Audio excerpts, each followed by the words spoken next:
Hi there, I'm Colin from PupClub and I'm here with Courtney and Cooper today, and Cooper, I am absolutely thrilled to say, has won Star of the Week, and we're here for Courtney to tell us a little bit about his journey. Hi Courtney, thank you for agreeing to be interviewed today and talk about Cooper. Now, Cooper's been with us, how long since you joined PupClub? Gosh, over 6 months now. It was October last year I joined. Right. Yeah. Okay, brilliant. And he's done incredibly well, so well done. But tell us a little bit about sort of the early life with Cooper, how you got him and what the issues were. So when I first got Cooper, he was a puppy. I didn't realise at the time, but I think unfortunately was a puppy farm, in hindsight now. Yeah. But at the time I thought it was just a working farm, because obviously you can see he's collie, cross, whatever. Yeah. But I thought, brilliant, I've got him from a working farm. He came home, he was doing really, really well, bless him, but he was quite poorly when I first got him. Yeah. So he had Demodex, which delayed us getting his initial vaccinations. Yeah, okay. So we missed a lot of our puppy socialisation stuff with him. So when we finally did get our injections and we started to go out into the outside world, I'll be honest, I don't think I had the right information or had really known how best to socialise him. Yeah, okay. So he was doing really well, but then we started just noticing the odd reaction to a car going by or a bike or another dog, like the lunging, which I thought was just collie herding. Yeah, I thought it was course. just being a collie and he would grow out of it. Yeah. This obviously escalated to Yeah. the point where we're now, I think we're about 18 months on, and the reaction was just to the sight of any dog. Yeah. No matter the proximity, it was just the lunging, barking, could not break fixation, no interest in me whilst doing that. So that was when I got some proper help and Excellent. finally found PupClub. Yeah. So tell me a bit about the experience. So how did you find out about PupClub and what was the initial approach like? So mine was through social media, but it was the videos that I'd seen that Dan had posted about certain things and certain behaviours as well around dogs, because a lot of them out there that I'd noticed were sort of puppy focused. Yeah. But what I liked about the PupClub is they had the behaviour specialist, and I knew that that was Yeah. what I needed at this point. Okay. Because it wasn't just a breed thing. Yeah. So did you start with a one-to-one program? I did, yes. Yeah, So I and what- started with Kira. Okay. Tell me a little bit about what happened there. So our first session with Kira, I'll always remember, it was brilliant. I went out with Cooper, we put him on a new slip lead, because I tried all the slip leads, but I hadn't realised they were all quite thick, so I didn't really have that control.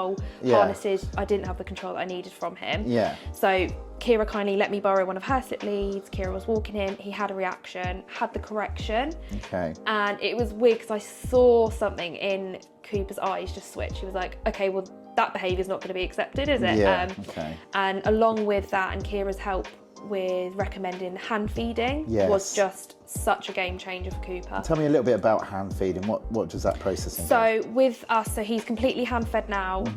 He doesn't get his food from a bowl. Okay. So that means when we're out on our walks, Yeah. when I'm getting that behaviours from him, when I'm getting that interaction, his focus on me, hill walking, Yeah. that's when he's getting his food.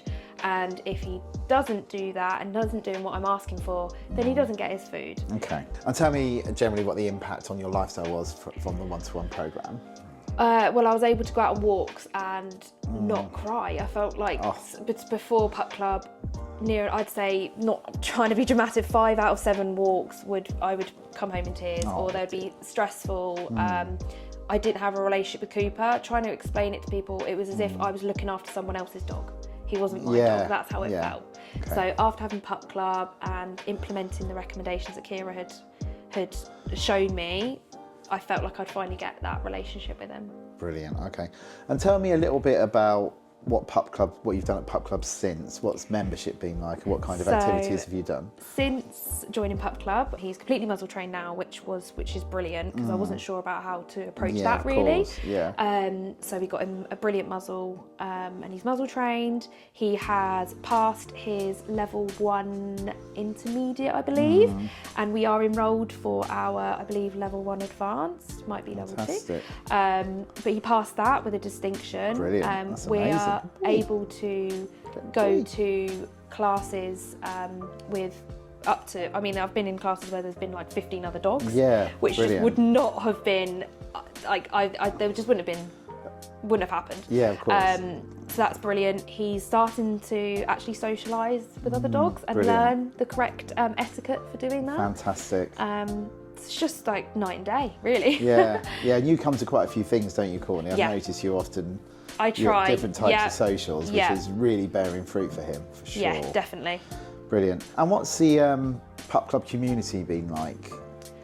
It's brilliant. I've actually, do you know what? It's nice. He's got a couple friends with sort of similar problems. So there's Jasper, Yeah. who him and Coops, they've got sort of a friendship from afar. You know, Okay. Cooper's tail always wags when he Aw, sees Jasper come so out of the car on a nice. walk or on a social. Yeah. But they're able to do it safely and properly. Yeah. They're able to sort of, you know, they recognise each other, but they're not Yeah. triggering each other, and it's lovely. Yeah.